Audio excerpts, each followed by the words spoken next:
Hi everyone, welcome back to my channel. Today video వచ్చేసి పాతకాల పద్ధతిలో చేపల పులుసు ఏ విధంగా తయారు చేసేవాళ్ళో చూపించబోతున్నాను.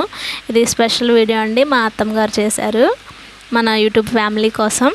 మీరు తప్పకుండా ట్రై చేసి చూడండి, కర్రీ చాలా బాగుంటుంది. ముందుగా అయితే 1.5 కిలో అయితే చేపలు తీసుకున్నాను. బంగారు తీగలు అంటారండి వీటి పేరు. సాల్ట్తో కడగాలి, అంటే కల్లులుప్పు ఉంటే కల్లులుప్పుతో కూడా కడుక్కోవచ్చండి. ఇంకా పెరుగుతో కూడా కడిగారు ఈ చేపల ముక్కల్ని. పెరుగుతో కడగటం వలన నీచు వాసన అనేది లేకుండా ఉంటుందని పెరుగుతో కడిగారండి. తర్వాత అల్లం వెల్లుల్లి పేస్ట్ తీసుకొని ముక్కలకి బాగా పట్టే విధంగా మసాజ్ చేస్తున్నారు.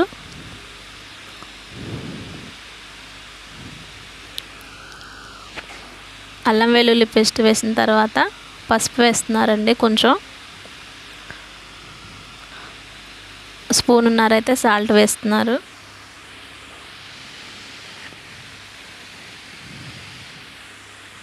సాల్ట్ మన మొక్కలకి మ్యారినేట్ అవ్వటానికి మాత్రమేనండి. తర్వాత మనం పులుసు పెట్టుకుంటాం కదండి, మనకి తగిన విధంగా సాల్ట్ వేసుకోవాలి. కారం 1 స్పూన్నర అయితే వేశారు. ఇవి బాగా ముక్కలకు పట్టే విధంగా కలుపుకోవాలి. ఫస్ట్ టైం నా ఛానల్ చూస్తున్నట్లయితే ప్లీజ్ సబ్స్క్రైబ్ మై ఛానల్ అండి, సపోర్ట్ చేయండి.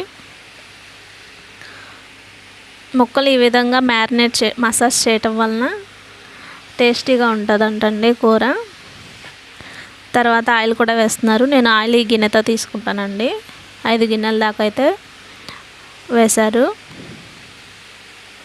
ఆయిల్ వేసిన తర్వాత కూడా ముక్కల్ని బాగా కలుపుకోవాలి.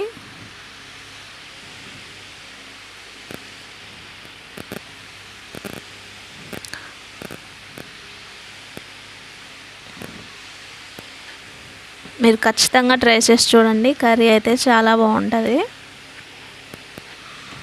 ఈ విధంగా ముక్కలు మొత్తం కలిసే విధంగా కారం సాల్ట్ కలిసే విధంగా మొత్తం కలుపుకోవాలి.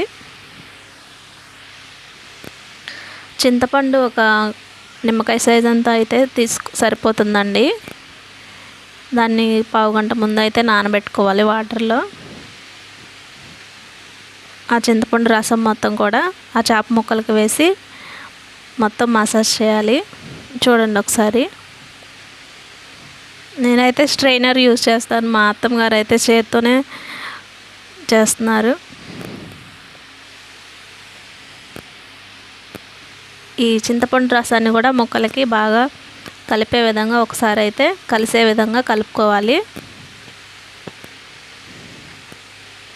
మనకి ఎంత కావాలో పులుసు చూసుకొని ఒకసారి చింతపండు రసం టేస్ట్ కూడా చూసుకొని సాల్ట్ కూడా వేసుకొని మొత్తం స్టవ్ మీద పెట్టుకోవాలండి ఒకేసారి.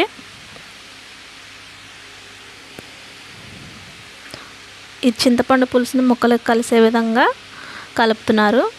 తర్వాత సాల్ట్ను ఇంకొంచెం వాటర్ కలుపుకోవాలండి. మనకు పులుసు ఏ విధంగా ఎంత కావాలో మొత్తం కలుపుకొని స్టవ్ మీద పెట్టుకోవాలి. నేను చింతపండు పులుసు మళ్ళీ అక్కడ వరకు పోసానండి వాటరు, తర్వాత సిమ్లో ఈ విధంగా 1/2 గంట దాకా అయితే ఉడికించుకోవాలి ముక్కల్ని. కరివేపాకు వేస్తున్నారు.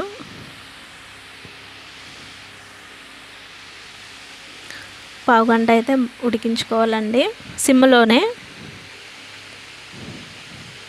చూడండి, రెడీ అయిపోతుంది చేపల పులుసు. మూత పెట్టేసి సిమ్లో పెట్టి ఉడికించుకోవాలి.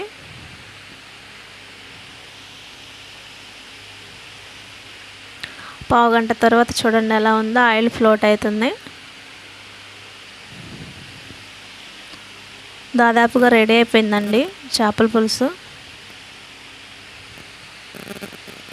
పావు గంట తర్వాత గరం మసాలా ఇంకా కొత్తిమీర కూడా వేసుకొని కలుపుకోవాలి. గరం మసాలా పౌడర్ అండి, కొత్తిమీర కొంచెం వేస్తున్నారు. వేసిన తర్వాత ఒకసారి కలుపుకోవాలి మొత్తం. మూత పెట్టేసి ఒక 10 నిమిషాలు అయితే ఉడికించుకోవాలి.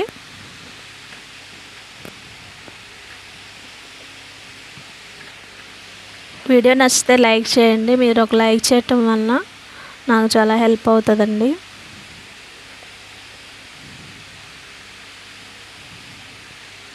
చేపల కర్రీ పులుసు అయితే రెడీ అయిపోయింది. చూడండి ఎలా ఉందో.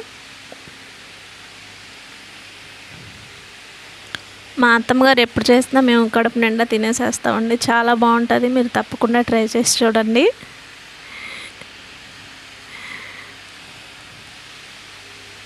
Thank you for watching my video అండి.